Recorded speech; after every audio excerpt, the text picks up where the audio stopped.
Alexandre de Moraes decidiu sozinho banir o X do Brasil, uma decisão monocrática. Agora, Moraes levou a primeira turma do STF para a votação. Sua decisão foi polêmica, mas a primeira turma votou com unanimidade. Flávio Dino, Cristiano Zanin, Carmen Lúcia, Luiz Fux e o relator, Moraes, todos votaram para manter a suspensão. Como conta Malu Gaspar, ao mandar a decisão para esse colegiado e não a plenário do STF, Alexandre dribla os dois ministros indicados pelo ex-presidente Jair Bolsonaro, Cássio Nunes Marques e André Mendonça. Embora a maioria dos 11 integrantes da corte tendesse a manter a suspensão, o problema seria se um dos dois pedisse vista, jogando o processo para o plenário físico e estendendo os debates. Além de suspender o X, Moraes proibiu, sob pena de multa de R$50 mil, o uso da tecnologia de VPN para acessar o aplicativo. O ministro chegou a determinar que as lojas da Apple e do Google suspendessem também programas para o uso da tecnologia, que permite ao usuário se conectar a redes do exterior. Mas essa parte ele recuou. Mas tem mais cabo de guerra envolvendo outra empresa do Elon Musk, a Starlink, que é provedora de internet. O presidente da Anatel, Carlos Baigorre, disse ter sido comunicado pela Starlink que ela não irá suspender o acesso de seus usuários ao X até que suas contas sejam desbloqueadas. Na sexta-feira, Moraes determinou o bloqueio para o pagamento de multas aplicadas ao X. O assunto provocou reações à direita e à esquerda. Os deputados Nicola Ferreira, Marcel Van Hatten e Gustavo Gayer usaram o próprio X para criticar a suspensão, enquanto Fernanda Melchiona, do pessoal do Rio Grande do Sul, disse que a compra do Twitter por Elon Musk em 2022 foi a crônica de uma tragédia anunciada. André Janones lembrou que Musk cumpriu centenas de ordens de remoção de conteúdo em outros países sem acusar censura.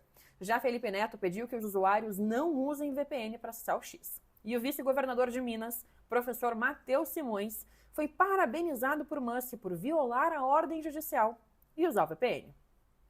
Enquanto o X segue bloqueado, o Blue Sky ganhou 1 milhão de usuários brasileiros nos últimos 3 dias.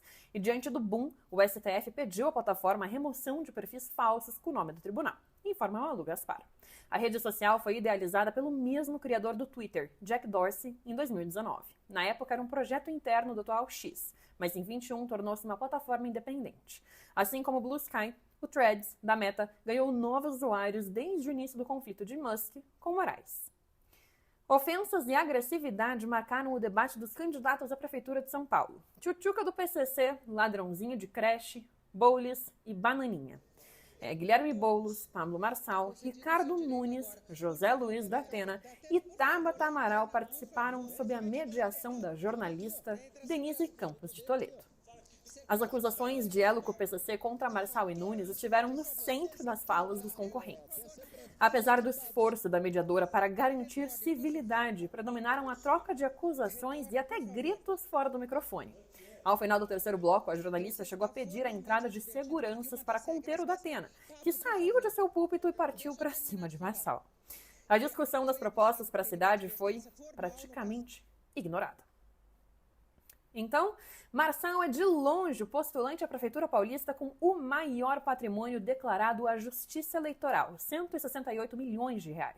Entretanto, a análise de sua declaração de renda indica que ele pode ter omitido outros 135 milhões em empresas, imóveis e aeronaves. Os bens do coach chegaram a ser alvo de investigações da Polícia Federal nas eleições de 22, quando ele tentou ser candidato à presidência pelo PROS, mas teve o nome barrado pelo TSE em meio a disputas pelo comando do partido. São 2 investigações enormes da Polícia Federal que estão perto do fim: o inquérito das fake news e a apuração de se houve tentativa de golpe de Estado em 2022. A PF vai concluir na segunda quinzena de setembro o inquérito que apura as conexões do governo Bolsonaro para impedir a posse de Lula. De acordo com o jornalista Lauro Jardim, Jair Bolsonaro será indiciado, assim como vários de seus ministros e o general Braga Neto. O ex-chefe da ABIN e atual candidato de Bolsonaro à Prefeitura do Rio, Alexandre Ramagem, também deve ser indiciado. O desfecho da investigação, divulgado na reta final da campanha eleitoral, pode reforçar o discurso bolsonarista de que a justiça os persegue. O ex-presidente é alvo de 7 investigações, todas no STF, sob a relatoria do ministro Alexandre de Moraes. São cerca de 100 reféns ainda com o Hamas desde 7 de outubro, e 6 corpos foram achados no sul de Gaza. A notícia gerou revolta, com uma grande manifestação em Tel Aviv, Israel, exigindo a renúncia do primeiro-ministro Benjamin Netanyahu na noite de sábado. Com a falta de higiene e más condições em Gaza, o primeiro caso de poliomielite em 25 anos foi registrado no território. Começou ontem a vacinação contra a polio em Gaza, após Israel aceitar uma trégua para que a Organização Mundial da Saúde imunize 640 mil crianças.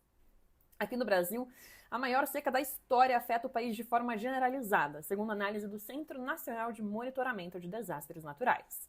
A única exceção é o Rio Grande do Sul. A estiagem mais severa até então havia sido em 2015, quando a falta de chuva atingiu apenas uma parte das regiões. A previsão preocupa. Setembro costuma ter uma combinação de temperaturas elevadas e precipitação abaixo da média.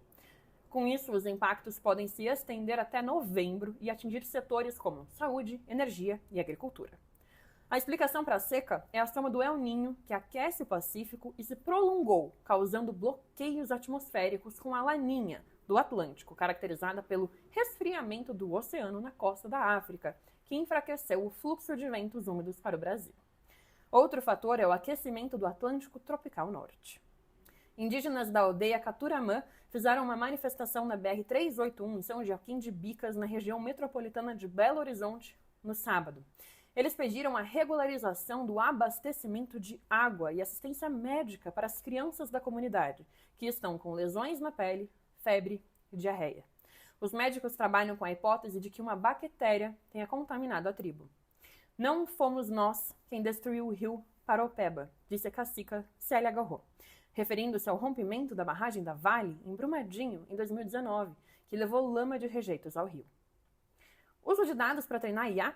A Autoridade Nacional de Proteção de Dados autorizou a Meta a retomar o uso dos nossos dados dos usuários brasileiros para treinar inteligência artificial, desde que cumpra algumas diretrizes. A Meta do Facebook, Instagram e WhatsApp havia sido proibida em junho de utilizar essas informações devido a preocupações sobre a violação de direitos dos usuários. A companhia de Mark Zuckerberg anunciou medidas para aumentar a transparência, incluindo notificações e a possibilidade de os usuários se oporem ao uso de seus dados. Esse foi o Giro do Meio, com as notícias do final de semana para você começar a sua segunda muito bem informado.